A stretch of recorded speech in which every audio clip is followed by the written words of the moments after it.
Hi, my name is Ray Port. I live in Rotorua.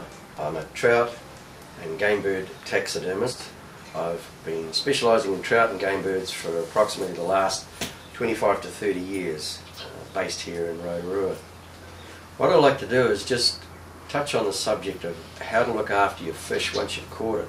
I constantly get asked, what do I do? Do I do this? Do I do that? And there always seems to be a lot of mistakes made.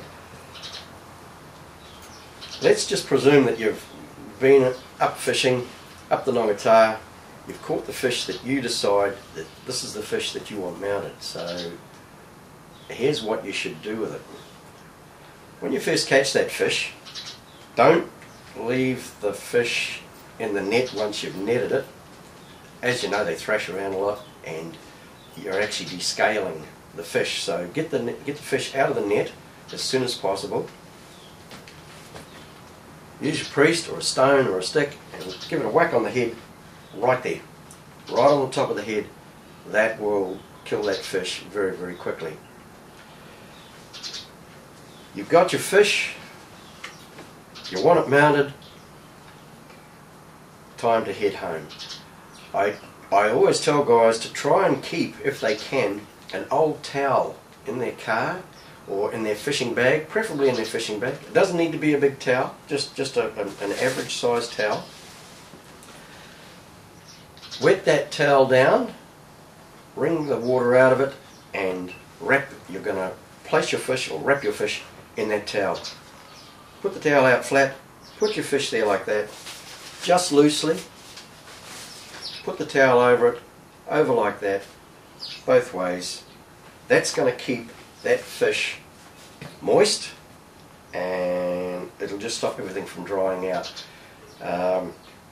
What you get with fish when you kill a fish is you get a process called lividity. Now, you will actually mentally, in your own mind, you're going to decide right there and then which side of the fish is the best side of the fish. Visually, it's going to have a good side and a bad side. Keep that good side facing up to you all the time. That's the side that you're going to be looking at once that fish is finished and on your wall. Now, lividity, I might just touch on it, is when the fish is cooling down, all the blood will rush or run down in the body to the underside, to the warmest side of the fish. That's why sometimes if you've got a fish and it's been dead for a little while, you pick it up and you'll see the reeding around the eye, reeding along the lips, reeding around the gums, and most probably some red or brownish stains on the underside of the fish. That's called lividity. Now, that is because that side of the fish took longer to cool down than this side. So, got to try and cool that fish down as quick as we can. So you've got your fish, this is the one you want mounted. It's time to cut a trap. You've spent all that time trying to catch this fish, look after it. Let's just say you're going straight home, so head over to your car, get to your car, wet towel, the fish is wrapped in it, place it in the boot and head home. If you can't get that fish to a taxidermist straight away, then you've got to get it into a freezer. So here's what you do. You will get the fish home, take it outside, put it on the grass, turn the hose on, but remember, run the hot water out of the hose first. There's been a lot of fish bugging up. The guy will just turn on the hose, whack it onto the fish, and you've got 60 feet of hot water. It's cooked, it's bugging. So run your hot water out of the hose, then just give your fish a light wash. Don't give it a scrub or anything. Wash in the gills, in the back of the throat, around the vent. You get a lot of congealed blood in the gills, under the gill rakers here. That congealed blood will actually start to turn that fish off. So get rid of that congealed blood as quick as you can. Once you've done that, take it inside, pop it on a towel, and just lightly pat off the excess moisture.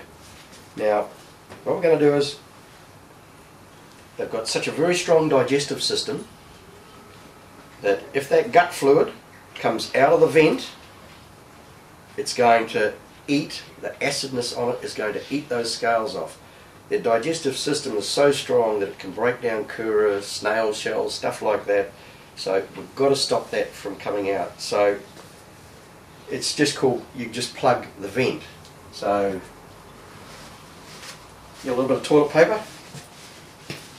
I've known guys to do this on the river. They've used cigarette butts, grass, anything they can find. Indicators. Screw the paper up like that, put it into the vent, problem solved. Now, you've got it slightly dried off, not too much moisture off it, slightly dried off, you've got the vent plugged, no blood in the gills, and you're going to put it in your freezer. Get some Glad wrap. Now keep in mind, only do this if your fish is going into the freezer right there and then. Don't do this at the motel in Rotorua or everything or anywhere like that. Then drive back to Hamilton, Auckland or wherever with your fish in the Glad wrap. It's going to heat up and cook. So you're at home, get your Glad wrap, start at the tail end. Now another little thing, don't fan the tail out, don't fan it out like that. Don't prop the fins up like that. Once that's frozen, those become so soup, they're just like potato chips. One little ting, the fin's broken. So let the tail bunch up a little bit, lay the fins back down on the body. That's okay, don't worry about that. Doesn't matter if they make a little mark on there, I'll get rid of that when I tan the skin. Start at the tail end with your Glad wrap and go round and round your fish like that, working your way up over the head. That's one layer. Then start working your way back 2 layers, about 3 good layers of Glad wrap on your fish. Place it on something flat, an oven tray, piece of cardboard, pop it in your freezer. With that good side always facing up to you. You don't want freezer basket marks on there or something like that, which they often come in with. If you do that, you'll find that you should get a good job back from whichever, well, from the taxidermist. The other option is, of course, is if you've caught your fish and you want to get it to the taxidermist straight away, take it to him straight away. But just put it in the wet towel, plug the vent if you can. If you've got something there that you can use, in the wet towel, pop it in your boot.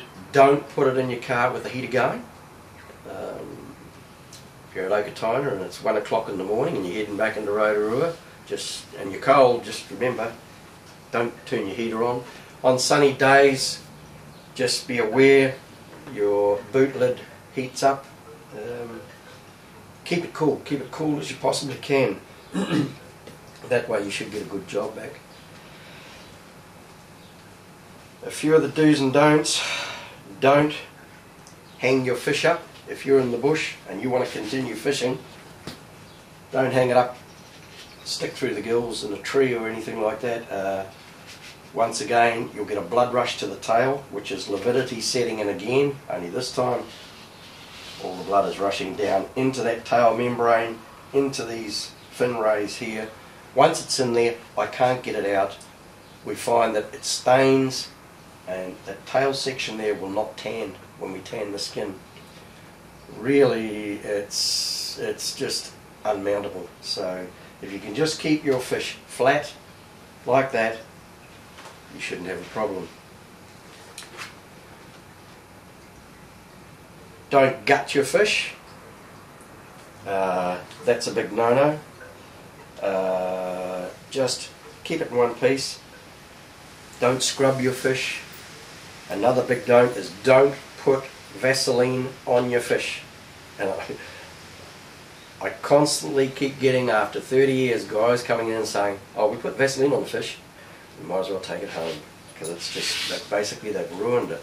Once that Vaseline is on that fish, I have to scrub it off with warm soapy water, which isn't going to help your fish very much, and it waterproofs the tail fins or the fins and the tail and the skin to the extent where my tanning process won't penetrate and tan the skin. So no Vaseline, definitely no Vaseline. Don't gut it, don't icky it, don't break the gill attachment there to bleed it, keep it whole, don't do anything to it but keep it cool. I think that's about all really that I can sort of tell you how to look after your fish. If you do that, you should find, like I say, that you do get a good amount back.